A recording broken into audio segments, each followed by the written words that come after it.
ದೇವೇಗೌಡರು ರಾಜ್ಯಸಭಾ ಸದಸ್ಯರಾಗೋದು ಹೆಚ್ಚು ಕಡಿಮೆ ಏನಪ್ಪ ಅಂದ್ರೆ ಖರೆ ಆಗಲಿಕ್ಕೆ ಹೊರಟದ ಅನ್ನುವಂಥ ಮಾತು ಬರ್ತಾ ಇದ್ದಾವೆ. ಇನ್ನು ಸದಾನಂದ ಗೌಡರು ಬಿ ಜೆ ಪಿಯ ಒಂದು ನೆಲೆಗಟ್ಟಲೆ ಬಂದಂಥವ್ರು, ವಿಶೇಷವಾಗಿ ಹೈಕಮಾಂಡ್ ಏನು ಹೇಳುತ್ತೆ ಅಂತ ಪಾಲಿಸ್ಕೊಂಡು ಹೋಗುವಂಥವ್ರು ಅದಾರ.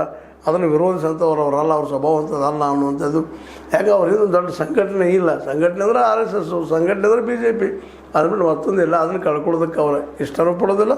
ಹೀಗಾಗಿ ಸದಾನಂದ ಗೌಡರು ಒಂದು ಲಿಮಿಟೇಷನ್ ಅದ, ಅದು ಕೇಳೋದಕ್ಕೆ ಅಷ್ಟು ಕೇಳಿಬಿಡ್ಬೋದು ಅನಿಸ್ತದೆ. ಬಟ್ ದೇವೇಗೌಡರಿಗೆ ಮಾತ್ರ ನಿಶ್ಚಿತವಾಗಿಯೂ ರಾಜ್ಯಸಭಾ ಸದಸ್ಯರು ಸಿಗೋ ಸಾಧ್ಯತೆಗಳಿದ್ದಾವೆ. ಕಾರಣ ಮತ್ತೆ ಹೇಳೋದು, ಇಲ್ಲೇ ಲಿಂಗಾಯತ್ ಮತ್ತು ಒಕ್ಕಲ್ ಲಾಬಿಯನ್ನು ಒಂದು ಮಾಡಿ ಕಾಂಗ್ರೆಸ್ಸಿಗೆ ಚೆಕ್ಮೇಟ್ ಆಗುವಂತ ಹೇಳ್ತಾ ಇದ್ದಾರೆ. ಬಟ್ ಇವೆಲ್ಲ ಡೆವಲಪ್ಮೆಂಟ್ ನೋಡಿದ್ರೆ ಆಗ್ಬೋದು, ಆಗಲಿಕ್ಕಿಲ್ಲ, ಏನಾಗ್ತದೆ ಗೊತ್ತಿಲ್ಲ. ಆದರೆ ಈಗ ಮಾತ್ರ ನಮ್ಮ HD ದೇವೇಗೌಡರು ಮೋಸ್ಟ್ ಪ್ರಾಬಬ್ಲಿ ರಾಜ್ಯಸಭಾ ಸದಸ್ಯರು ಆಗ್ಬೋದು ಅನ್ನುವಂಥ ಅಭಿಪ್ರಾಯಗಳು ಹೊರಗೆ ಬರ್ತಾಯಿದ್ದಾವೆ.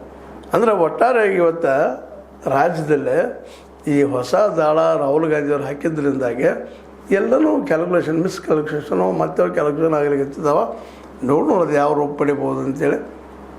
ಆದರೆ ಇವೇನು ಡೆವಲಪ್ಮೆಂಟ್ಗಳು ಆಗ್ತಾ ಇದ್ದಾವಲ್ಲ, ಇವೆಲ್ಲವೂ ಹೆಚ್ಚಿಗೆ BJPಗೆ ತೊಂದರೆ ಕೊಡ್ಬೋದು ಮುಂದಿನ ದಿನಗಳಲ್ಲಿ ಅಂತೇಳಿ ಭಾಳಷ್ಟು ಎಲ್ಲರ ಅಭಿಪ್ರಾಯ. ಏನಾಗ್ಬೋದು ಗೊತ್ತಿಲ್ಲ. ಆದರೆ ಸಿದ್ದರಾಮಯ್ಯನವರು OBC, ನಮ್ಮ DKಶಿ ಅವರು ಇವತ್ತು ಸ್ಥಾನಮಾನ ಹೆಚ್ಚಾಗಿದ್ದರಿಂದಾಗಿ, ಮುಖ್ಯಮಂತ್ರಿ ಆಗಿದ್ದರಿಂದಾಗಿ ಒಕ್ಕಲಿಗ, ಲಿಂಗಾಯತರಲ್ಲೂ ಸಹಿತ ಕಾಂಗ್ರೆಸ್ ಮೂಲಕ, ಅದರಲ್ಲೂ ಮುಖ್ಯವಾಗಿ ಬಸವಣ್ಣವ್ರ ಪಾಲುಗಳನ್ನು ಹೆಚ್ಚು ಹೆಸರು ಮಾಡಿದವರು MB ಪಾಟೀಲರು.